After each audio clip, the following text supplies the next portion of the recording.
Today's episode of the Counselling Tutor Podcast is sponsored by Web Healer. You're a counsellor in private practice and you need a website, or you've got an existing website which you need help with. Web Healer are offering Counselling Tutor Podcast listeners, that's you, £100 off the cost of a website design and build. Now, Web Healers specialize in websites for counselors and psychotherapists. It's what they do. And the Web Healer team provide a completely non-technical, done-for-you solution, leaving you to focus your time on your clients. Operating for 20 years, Web Healer are a trusted resource amongst counselors when it comes to getting your practice online.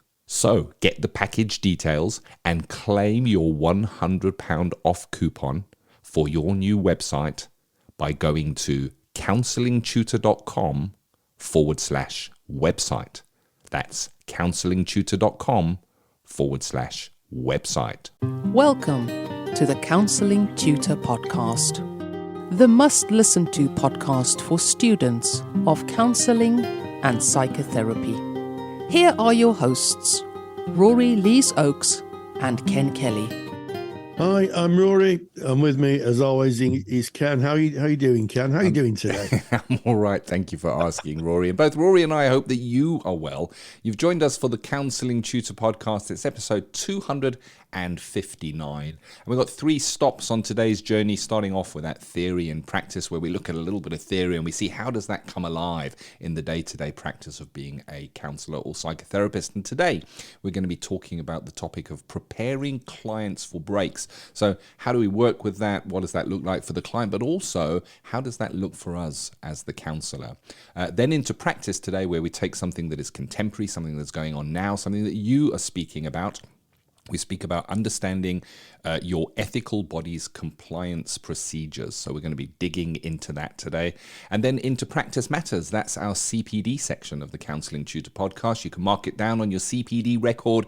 And today we are listening to an interview that you did, Rory. You reached out, you spoke with Claire Alison, working with survivors of cults. And I think that's an interesting topic. And you might think, wow, that's a way out there topic. But the interesting thing is that's been talked about quite a lot in our Facebook group, Rory. Yeah, absolutely. I'm so glad you mentioned the Facebook group, Ken, because if you're interested and want to join our Facebook group, type in Counselling Tutor into Facebook. You'll find us. We're a closed group, but knock on the door and our friendly moderator will let you in, and you can join thousands and thousands of like-minded people, all talking about topics in the world of counselling and psychotherapy. We have students who are in the process of training. We have qualified colleagues, and we also have supervisors, people who are supervisors, and of course, people who are tutors. And it's a rich conversation, everybody talking about really our world of counselling and psychotherapy. So if you're not a member, knock on the door and come on in. Join that conversation. So starting off with theory and practice, Rory, where we go to looking at preparing for client breaks. I guess preparing the client for breaks, but also us preparing for those client breaks. Yes, absolutely. And, one of the things that we need to think about in counselling, and the research backs this up, is that the quality of the relationship is an indicator of positive outcomes for clients. So better the relationship, generally speaking, the more positive the outcome for the client is. And one of the things that can really damage a therapeutic relationship is unexpected breaks. Now, there are times when a therapist may have an unexpected break. They may become ill, or the organisation they're in, and this has certainly happened to some of my colleagues who are training, just shuts down. And that was it. No more counselling takes place. There's nothing very much you could do about that. But I'm talking really now about if you're going on holiday, or if you know you're not going to be in practice, how do you manage that? What's the best way? And also, crucially, is there a kind of limit of time that you would use as a measure to tell the client that you're going on a break? And I'll give you an example of that. When we taught, we used to say 1 week for every month you'd been seeing the client. Yeah. So if you'd been seeing the client for 3 months, you'd probably give them 3 weeks notice. And that way, the client can be prepared, understands that you're not going to be there, and then you can make an appointment when you get back. But I think it's something that's maybe missed in training. I wonder, I never hear many people talking about this. This is how I was trained when I did my course many years ago. And I think it's very important, Ken. It is, and as you say, we're maybe focusing more on the planned break, and those planned breaks can come about because we've booked a holiday or a getaway, or we need to go somewhere as the counsellor. But it can also come up because it is a seasonal thing. That it might be, we're coming up to, I guess, the spring break as we're making this, as you're listening to this, we're coming up to the spring break, and it may be that also that the client is going away, and just in terms of that notice. As you said, Rory, the rule of thumb is when you know you're going away, the client knows. You let the client know as much in advance as you possibly can, so that client can, I guess, come to terms with that. What we don't want to be doing is pulling the rug and saying, well, I can't see you next week because I'm going away for 3 weeks.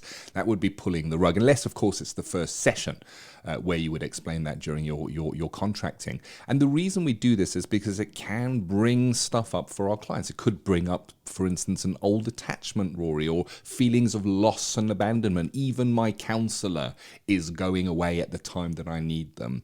It could be over a time that represents a significant loss or an anniversary of something that happened for that client in their life.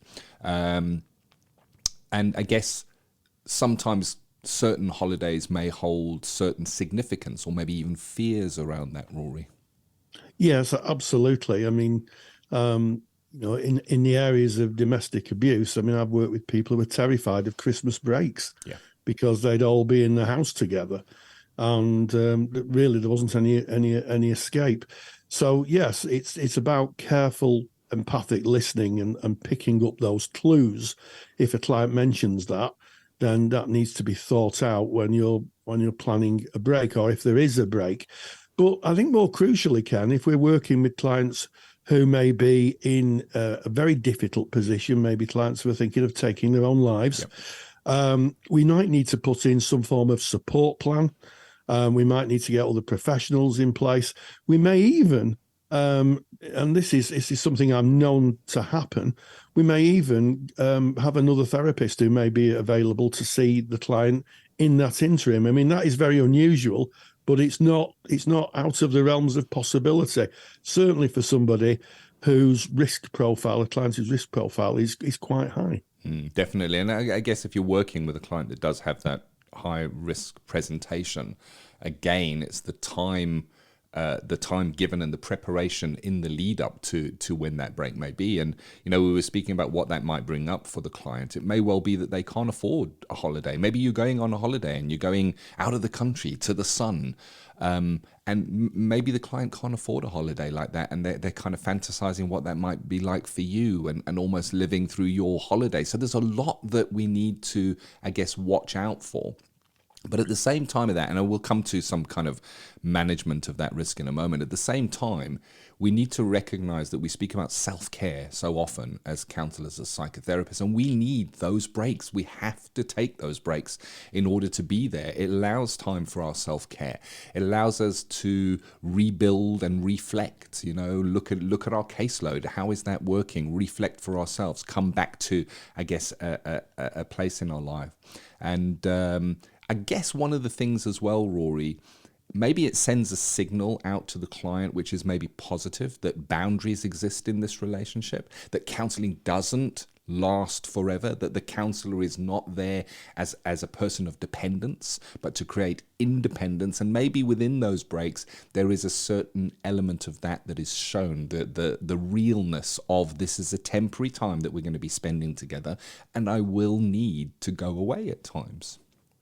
Absolutely, Ken. And I'm so pleased you mentioned the word boundaries. I can't tell you how pleased I am, because, a lot of the training that certainly myself and yourself did when we became counsellors was in the room therapy. We would work with the client, we'd meet them in a room, and then we'd go for our break. And then the pandemic came and the world changed. It changed dramatically.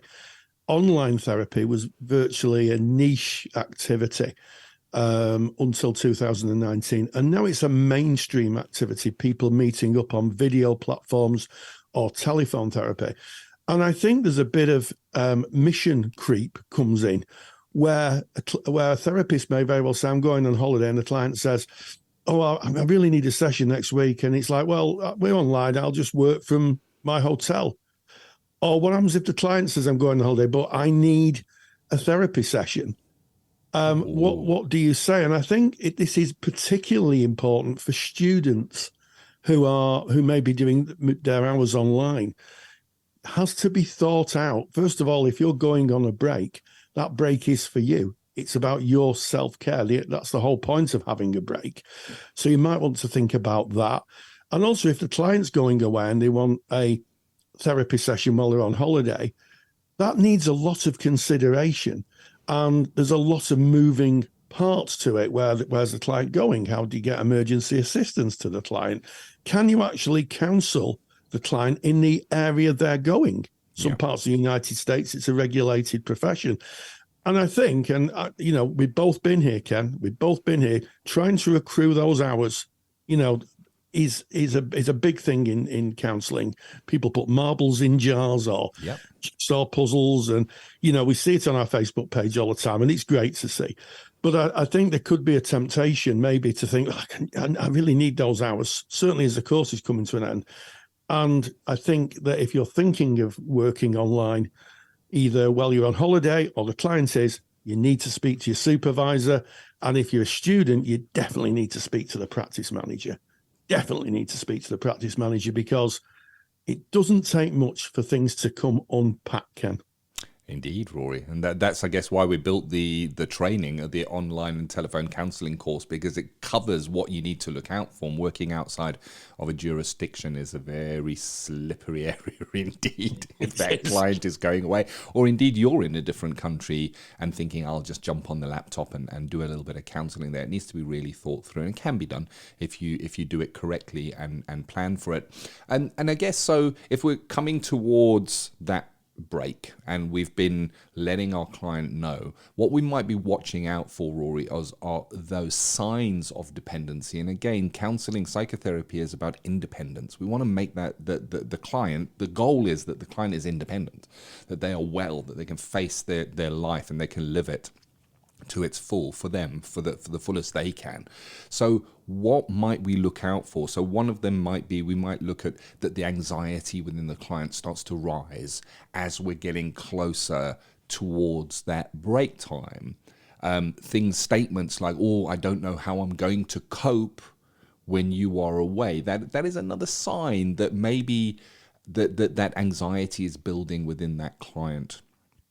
Escalation in presentation, where suddenly they start speaking about maybe things that they hadn't done before. I may start hurting myself. I don't know if I want to live anymore. We may see an escalation with that holding on, that wanting to hold on to who we are, or perhaps even brand new, really heavy material that we've not seen before, maybe entered into the therapy session almost out of nowhere. And of course, that doesn't necessarily mean that it's linked to the going away, but these are the signs, Rory, that we might look out for when we're looking for those signs of dependency if we're moving towards a break.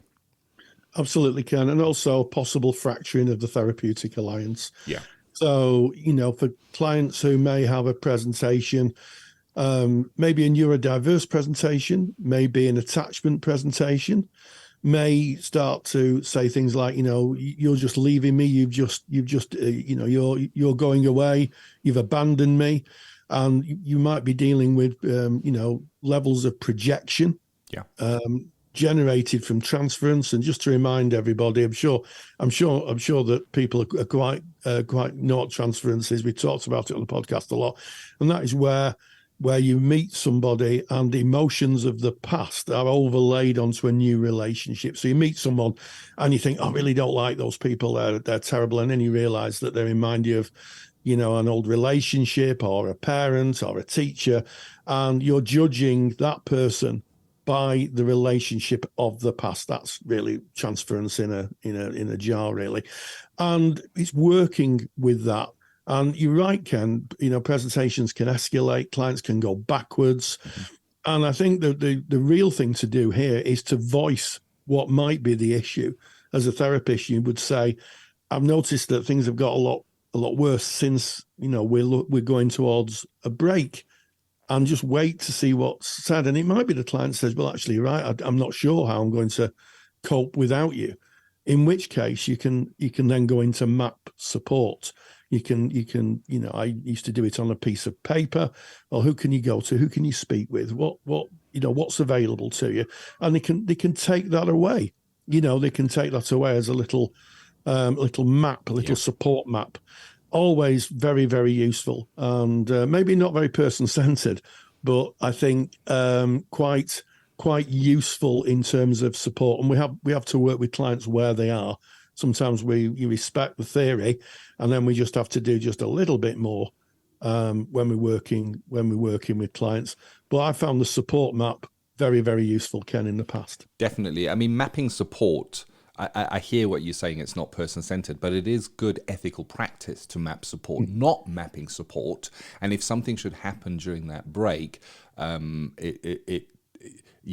guess that I would wish that I had looked at support mapping. And I think support mapping is important whether, we're talking about picking up anxiety and maybe that client's struggling with that break, whether that client appears like they would struggle with that break or not.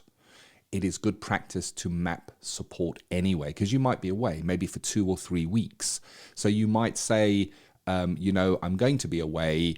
I wonder, like you said, what support do you have in place? If you find yourself that you need somebody to speak to, do you have any friends? Is there anybody within your circle that you can ever speak with?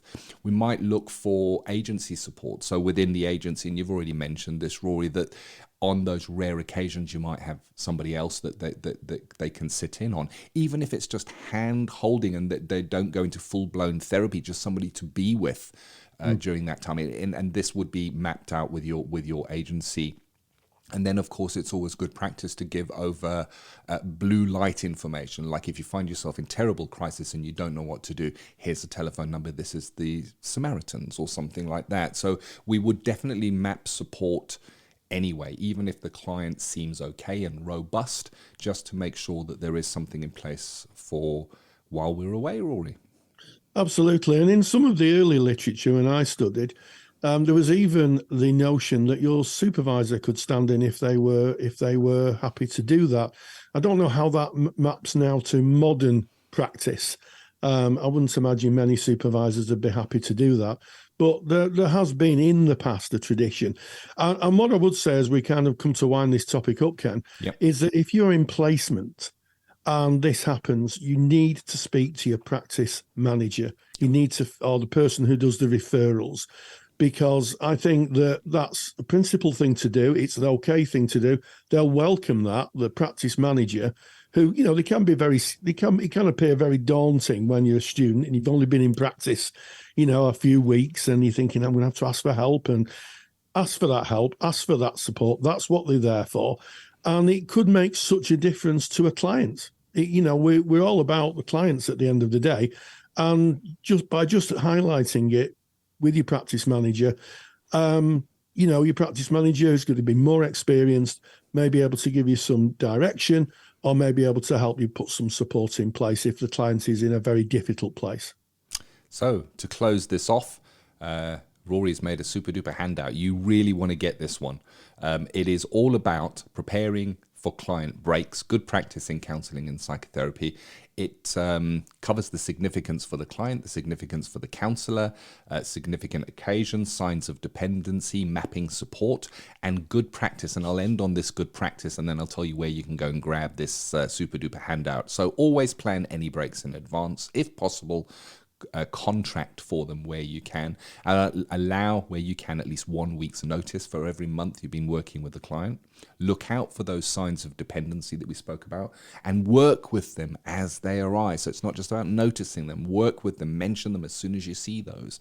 Don't be tempted to give out your phone number. Back to that first point of the self-care, of yourself going away and having that break and not being interrupted while you are, recouping and getting your energies for coming back in. So to get the super duper handout, what do? Well, go to counsellingtutor.com. That's our mother website. Click on the podcast tab because you're listening to a podcast and find episode 259 right there on that page of the show notes, everything that we've spoken about today with additional links to more in-depth learning, and you can also download Rory's super duper handout from that page, preparing for client breaks, good practice in counselling and psychotherapy. And it's very beautiful, Rory. It's beautifully made, beautifully laid out, contains the topics that we've just talked about today, and that was theory in practice. Theory to Practice is proudly sponsored by CounsellingSkillsAcademy.com. I'm Ken Kelly, and I've got a real burning passion for counselling skills. I've built training that takes the doubt out of using counselling skills. You get to see the counselling skills used in real live sessions by a qualified therapist. Full sessions, real material, real counselling skills. To find out more, go to CounsellingSkillsAcademy.com. And as we move from theory and practice, we go into practice today. What is contemporary? What is going on at the moment? And today, understanding your ethical body's complaints procedure. Yes. Now, for those of you who regularly follow the podcast, you'll know that I've moved ethical bodies. I'm now a member of the NCS, soon to be the National Counselling and Psychotherapy Society. Joined them as a member. And as I joined them as a member, I agreed to sign up to their ethical guides of ethics, their codes of ethics. And what's interesting, I found, was that their ethical framework, it has a slightly different, shall we say, aspect to it. One of the things I like about the NCS is that they explain in some detail what the ethics mean, how they're applied. I like that. And I thought to myself, no, I'll have a look at the ethical framework, and I had a good look. And I thought, I wonder what the complaints procedure is. And I looked out their complaints procedure, which is equally enlightening, I have to say. And then it struck me after having a conversation with Meg Moss over at the NCS. Is this taught in first trainings? Do tutors teach looking at the ethical body's complaint procedure? And I have to be honest about this. As a tutor, I never taught it. If I was teaching now, I would, because it's so important to understand how your ethical body handles a complaint. And I've often said, Ken, the more you know, the less you fear. So if you understand how a complaint is handled and dealt with and the procedure for it, and that also not only from your ethical body, but also from your insurance company, because you may need to join an insurance company, you're going to be armed with information that's going to make that uncomfortable process, and it is an uncomfortable process if you get a complaint, a lot easier. You're going to know exactly what's going to happen. You're going to know exactly how to prepare yourself. And I thought this would be a kind of relevant topic to discuss today, because I just wonder how many people actually look at the complaints procedure of their professional bodies. Yeah, very much so. Well, I'm just going back in my memory to when I was a student under you, Rory, and complaints procedure was covered. It was covered as part of the ethical body, basically the code of ethics in general, and mapping out the different areas. So don't worry, it was definitely there. But I get what you're saying, that you would look a little deeper and maybe drill down further into that. And I think that it can be kind of overlooked, specifically if you might be a student, not in practice, and you're learning maybe on a level 3 about this ethical framework that we need to work towards. And part of that is a complaints procedure. We can nod our heads and go, yeah, that's great. That's good to be there. But it changes dramatically when you're in practice and a complaint is laid. Then you want to know all about that complaints procedure and what it entails. So it's always good practice to have a look beforehand. And I like what you did, Rory. You went to your ethical body and you had a look and said, what is this complaints procedure? And of course, we want there to be a complaints procedure. I think the reason we join an ethical body is so that we can have a level of compliance, that there is a protection there for the client, and the client has the right, if they feel that they have been misserved in some way, to be able to voice that, and I champion that 100%. And I think that's why, if you're a counsellor being a member of an ethical body is so important for that very reason, because it does protect the client at that level. And of course, different ethical bodies will have different complaints procedures. And we spoke in a recent podcast about 2 complaints going into 2 different ethical bodies. And I can't remember the episode, but it was a few back. And 2 different outcomes were reached. And of course, the second outcome was overruled because the first outcome should match up because of the professional standards authority that sits above the ethical bodies. But it just does show that there might be different processes within the different professional bodies of how a complaint is received, and the process that follows within the organization. Knowing what that is, it's important. Absolutely. And I think also there's different flavors of complaints. When people think of complaints, I think that a lot of therapists think they're going to be stood in the dock with people in gowns and wigs and as the accused. And I don't think this is farther from the truth. I think ethical bodies are or should be critical friends. And, with the emphasis on friends, where they may say, we've had a complaint, and we really need to look at this. And what I like about the NCS is they have what they call consensual disposal, where there's an element of arbitration in some cases. So we're not going to discuss the complaints procedure in detail. Although in a forthcoming podcast, I'll be interviewing Rachel King, who is the person who fields complaints at the NCS, and she's gone into some depth about this. But it can be things like first contact. Maybe the client phones up and feels that they just haven't been listened to, or they haven't the tone of the contact with the therapist was a bit curt or wasn't detailed enough, and they may make a complaint. And that can be just, well, what do you think you can do better? Do you think there's a possibility this has happened? And if both parties are happy, it just gets what they call disposed of. In other words, right, okay, we've all learned something here.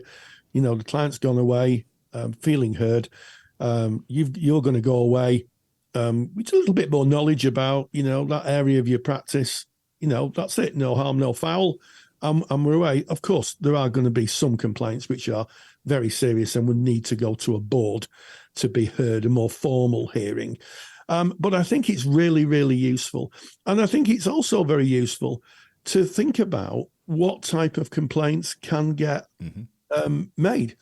And how do you avoid that? I mean, I think in our profession, it's going to be quite tough, certainly for longevity in the profession, not to go through, say, 5, 10, 15 years of practice without having a complaint raised against you. I think that it's probably inevitable at some point you will have a complaint. I think Tim Bond talks about this in one of his books, Professor Tim Bond. But it's really important that you understand, the mechanism of how a complaint's dealt with, and also, your part in that. As I say, the more you know, the less you fear. Yeah, it's interesting that I think the word complaint, for me, there's an attachment to that word that is instantly negative for me. Complaint, something to be frightened of, something to avoid. And yes, of course, we want to act in best practice. We don't want to go out seeking complaints. But sometimes a complaint is a little bit of feedback on how we are or how we might have held ourselves. And professional bodies, by and large, are not looking to punish when a complaint comes in. They're looking to mediate, first of all, hear what has been said, understand that, put it to the counsellor, hear the other side of that. That's where they'll be asking for things like your contract, perhaps, if it's applicable. We speak about that a lot. You want to have those contracts in place. But at the end of the day, perhaps that information gives you something that you can change in your practice, or look at in your practice, or focus on in your practice.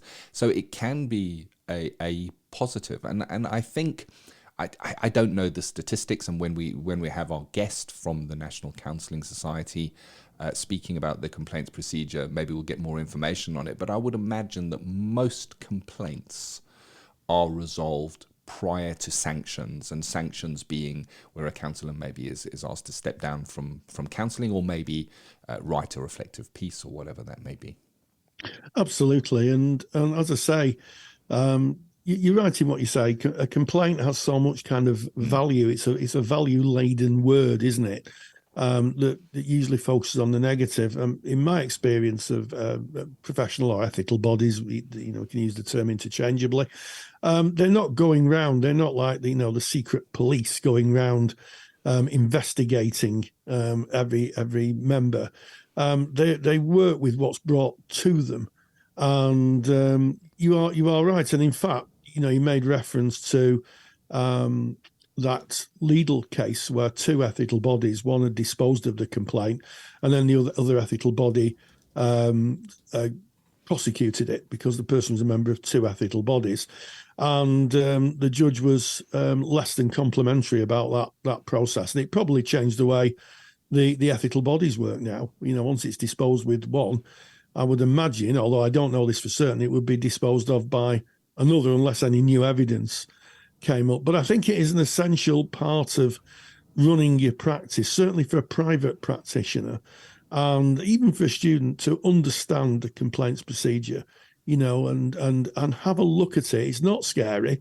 It's there to protect the client, but also it's there to protect the therapist. There will be some people who put in unfounded complaints, and that's why the complaints procedure and the boards that oversee it try to do it in a fair and impartial way to protect both parties, to make sure that any judgment is done impartially and based on the evidence. So if you're not doing anything after reading the podcast, pop onto the website and have a look at your little body's complaints procedure over a hot cup of tea, maybe. Indeed. And have a think, if you're working in an agency or an organization where you are counseling with that organization, they should have a complaints procedure, policy and procedure. It's worth asking and having a look at what that looks like. And if you're in private practice, maybe a question to ask yourself is, do you have a complaints procedure? Do you have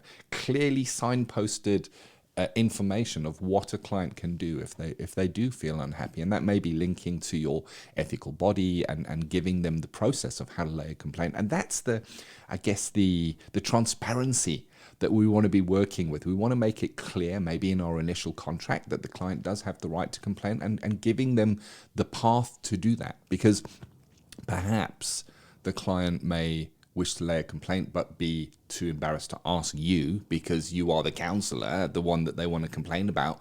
Maybe they don't have access to the same information we do of where you might go to make this complaint. So giving it to them, giving that to the client in the during contracting, maybe giving them a copy of the ethical framework to which you work is good practice, because it mentions the complaints procedure within that framework.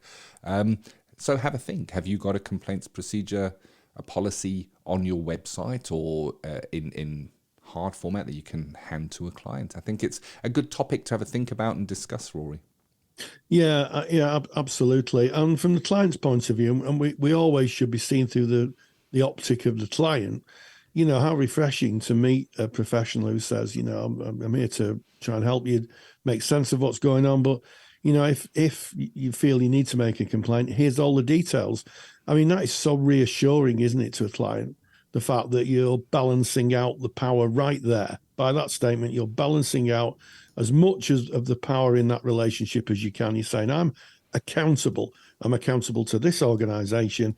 And the client can go away with that thinking that, quite frankly, the therapist isn't a godlike person, which we're not. We're just ordinary people trying to help other people out of their difficulties, or help them find a way of helping themselves out of their difficulties, Ken. Indeed. Well, there you go. Some food for thought again. And that is us having a chat about practice today. Again, as we always say, Rory and I are not the experts here. We're just two colleagues having a bit of a chat and a discussion about things that come up in our Facebook group. So join that conversation, get into Facebook, put in Counselling Tutor, knock on the door, come and join the conversation. Let us know what you want us to cover on practice today. So backing out of practice today, now into the CPD section, Practice Matters. Claire Alison, you spoke with her about working with survivors of cults. Now, this is a topic, it's intriguing, Rory. Just the topic seems to intrigue. It is. It's something I never really gave much thought to until I came across her Facebook group page. And I thought that could be interesting. So I met up with Claire to talk about, what cults are, working with survivors of cults. And this is what she had to say. Practice Matters. The National Counselling Society is proud to sponsor Practice Matters. National Counselling Society are really excited to have launched their Children and Young People Therapist Register for counsellors working with the younger age group. To find out more, visit nationalcounselingsociety.org. nationalcounselingsociety.org. One of the issues that counsellors may come across in terms of client presentations is working with clients who've extracted themselves from cults. So I'm delighted to welcome Claire Alison Hams, who is rather an expert on cults and working with clients who may have extracted themselves from cults, and generally what that might look like for both the client and also how the therapist may approach that. So thank you for joining us, Claire. Hello, Rory. Thanks for having me. Nice to be with you. Oh, thank you very much. You're very welcome. So I think, first of all, and we talked about this before we recorded, what is a cult? What would you describe a cult to be? It's a really good question. And I'm going to actually challenge something you just said there in the introduction about being an expert, because I think we're learning so much all the time about high control relationships, organizations, religions, and how they operate and how the effects are upon people, especially when they're trying to leave that situation. So there's many people working in this field, researching, coming to understand it more and more. And I think we're all doing our bit from our different angles. So I don't think there's any one expert, but I do think they're all coming together in a way that is very helpful at the moment to understand this term cult. As you said, what does it really mean? And it is a kind of a sometimes hotly contested word. What does can we define one religion organization as a cult? Because what are we actually saying about that? It can sound it can be quite divisive, and it can be quite emotionally charged. I mean, when we talk about cults, what we're really talking about is high control. Is an organization, a relationship, because cults can operate even on a one-to-one level. We're really talking about perhaps a form of domestic abusive relationship can be a one-to-one cult, but a power imbalance, somebody that holds power and control over another one person or group of people by different means. That could be teachings, that could be belief systems, it could be ways of practicing, anything that really coercively controls others, we could define as the cultic dynamics. Okay, I like that phrase, a cultic dynamic. I think that's a very useful starting point. And apologies, I will refer to you as someone who's knowledgeable in the field. I think that's probably I like that. That's a good way of describing. And I wonder, with any organisation where people are free to leave, I'm thinking of any relationship, people should be free to leave. Would the litmus test of someone being under coercive control of a cult be the difficulty that someone might have leaving that organisation or that group or that individual? Absolutely. I think that's a good way of describing it, because it will be fear-based. So there'll be repercussions around leaving a cultic dynamic or a high control relationship or organisation. There'll be things that a person will know that they might lose. That might mean contact with loved ones. It could be certain privileges that have become meaningful to them, or they could fear their safety, their very safety. So it is about, yes, keeping people in that dynamic, and it's often done with fear and control. And I mean, that you've outlined that very, very powerfully. Fear and control. I mean, those two words in themselves, I think, speak volumes about what someone might experience when they try to leave. We use the word loosely, a cult. A client comes to therapy and wants to explore what's going on. What's helpful for a therapist to consider when working with someone who's going through that process of perhaps losing so much by leaving this group of people? Well, I think it's also important to say that it's not for a therapist to necessarily diagnose that somebody is in, and to use that word cognitive, because it can bring up a defense, the cognitive dissonance, which is a very interesting psychological process that goes on when a person suddenly becomes aware of two very painful, conflicting beliefs or ideas or concepts. It can force the person back into, and say force, that's not the right word, but it can cause the person to put their defences up very strongly. So we have to work very carefully with people that are realising or coming to an understanding that they're in a controlling situation, and allow them the space and the time to explore what's going on for them, and helping them to just identify gradually, safely, what they might be actually a part of, so that they can go through that process in an organic way for themselves.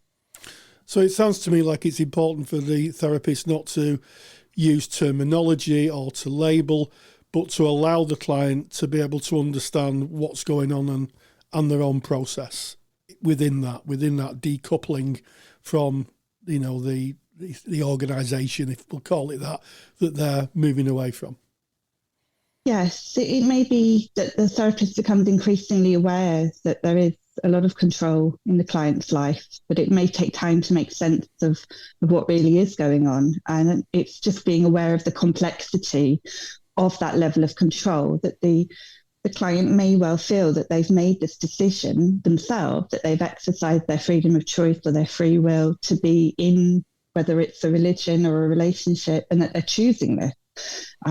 And there is the paradox of free will that we talk about in recovering from cultic dynamics, that you think that this is something that you want because there's a lot of appealing aspects to it, but actually the overall cost of being in there is one of loss of freedom. But making sense of that can be very complex. So it's working very, very carefully around that and allowing the client the space to process what's going on for them. Yes, and absolutely. And you mentioned the term cognitive dissonance. It was a phrase coined by Leon Festinger, who wrote a book called When Prophecy Fails.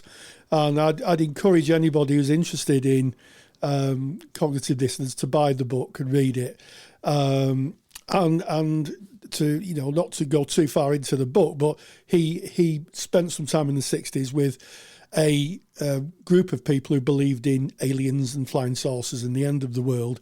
And this was a group of people, by all accounts, who were level-headed. They were ordinary people. They weren't anybody different from you or me, but they chose to believe that the world was going to end and aliens were going to come down. And this was because the leader was so charismatic, and kind of convince people, and people took a long time or struggled to leave that idea behind and to see the truth. And what would you say it would look like for clients to hold two different opinions and struggle with them? It's very painful. Psychologically, it's very, very challenging. And actually, we use the term in certain communities, we use the term of waking up, that it's a process of waking up. So it might begin where mentally the realization is that you don't want to be in this environment anymore, and that there is harm and that you are being controlled, but you may physically have to remain in for a period of time before it feels safe enough for you to make the exit, and may have to plan an exit, and that may be that it takes quite a long time. So there's this concept of being physically in or out and being mentally in or out, and the two have to work together. And in cult recovery or high control recovery, psychoeducation is such a vital aspect in doing the work. What we're coming to understand is that, especially for people that have been born into certain environments, which is a very different experience to converting and then deconverting. Being born in, you're looking at the experience of not having had a pre-existing identity of your own.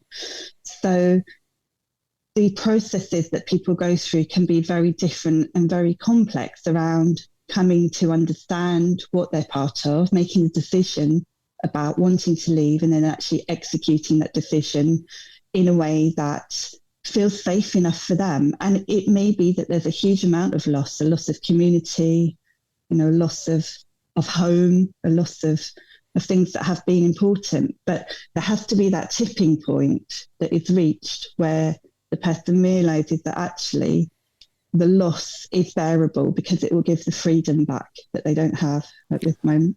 Yes, and I guess if anybody wants to kind of think about cognitive dissonances, if you've ever bought something from a shop, say you bought yourself a nice new pair of shoes. I've recently bought a pair of new boots, and you got your new boots home, and you think, oh, I love my new boots. Then you look at the price tag and you go, oh my goodness, I think I've spent too much.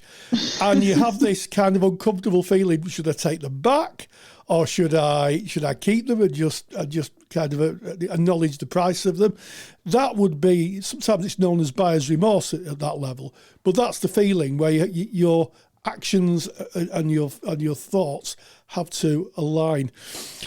One of the things that always has interested me is people who live in controlled environments, anything where people are told what to do, when they leave the controlled environment, they're given freedom. And there was a psychotherapist called Eric Fromm who wrote a book called Escape from Freedom. And his thesis was that people sometimes can't handle freedom. He was arguing that, for a lot of time, people are actually slaves. And when people got manumission, in other words, when they were free, and I'm talking not only, of course, in terms of Black history, but also in terms of societies in, the 16th and 15th century. When people got freedom, they struggled to handle it because they'd no sense of how to construct their own reality. Is that something that can happen in therapy? Absolutely. I mean, it can be totally bewildering to suddenly realise that you're out there in a world that you maybe don't know how to make sense of. If you've been very much part of a community where there's certain rules and certain ways of being that are expected of you, and then you make this choice to be on the outside, to be free of that. But actually, then how do you decide? How do you decide for yourself what your own values and goals are in life, your own identity is? And so this is a big area that I particularly think we need more research on. And that's why I'm doing some more studies and started doing my PhD around the idea of identity, particularly for those that have been born in and then leave as adults, because you've not had any concept in a true sense of the world that you're living in. So you've got to try and make new connections and understand social concepts, social norms that may not be normal to you because you've never known them before.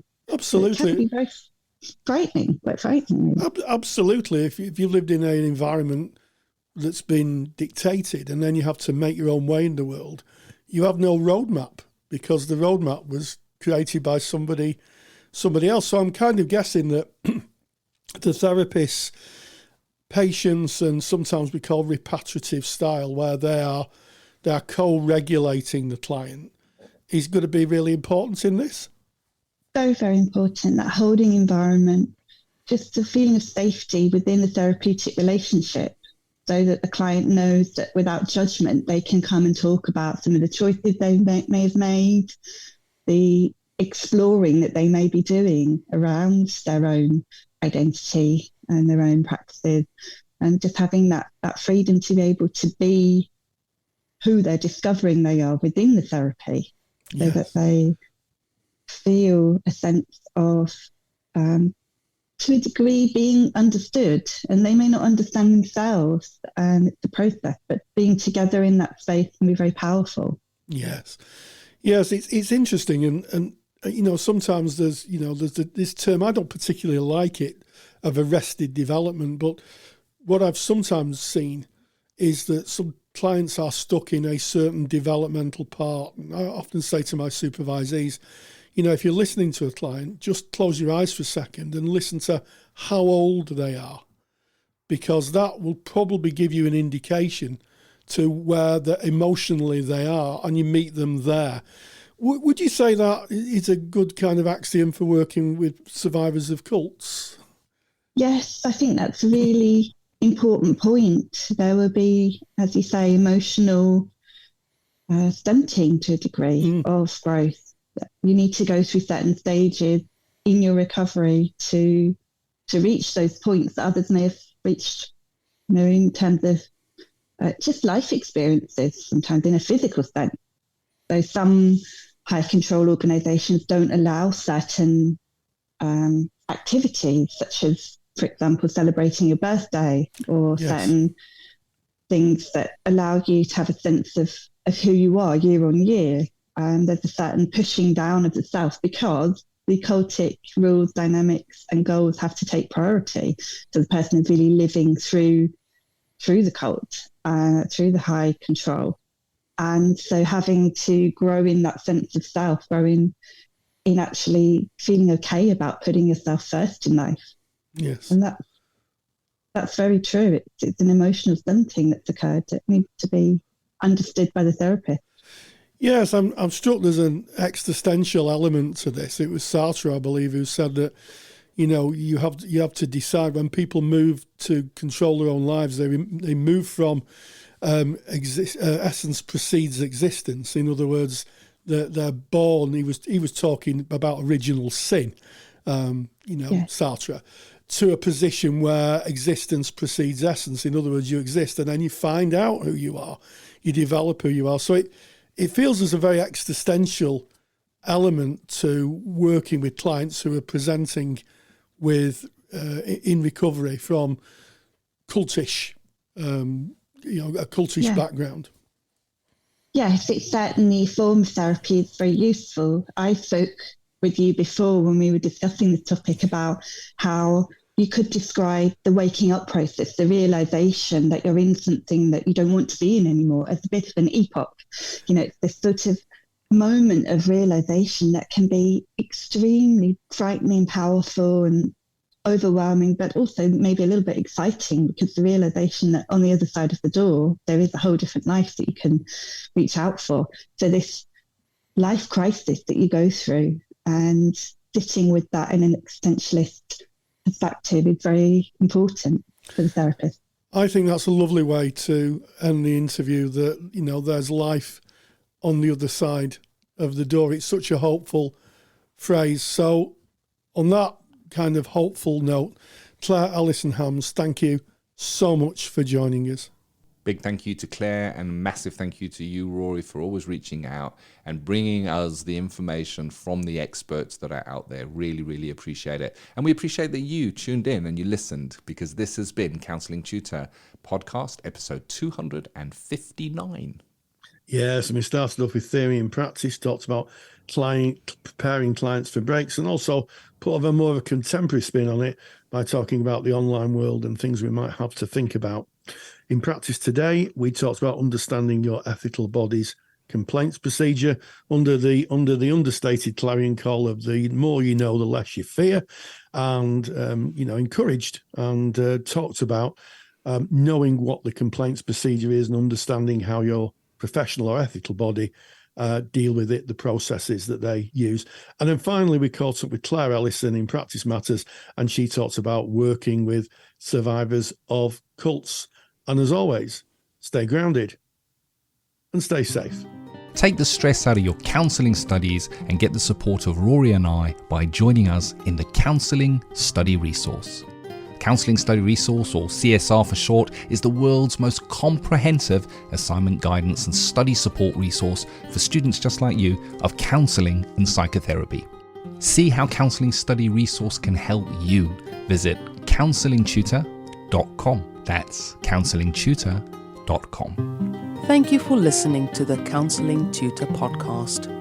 Find the show notes for this episode on our website at www.counsellingtutor.com.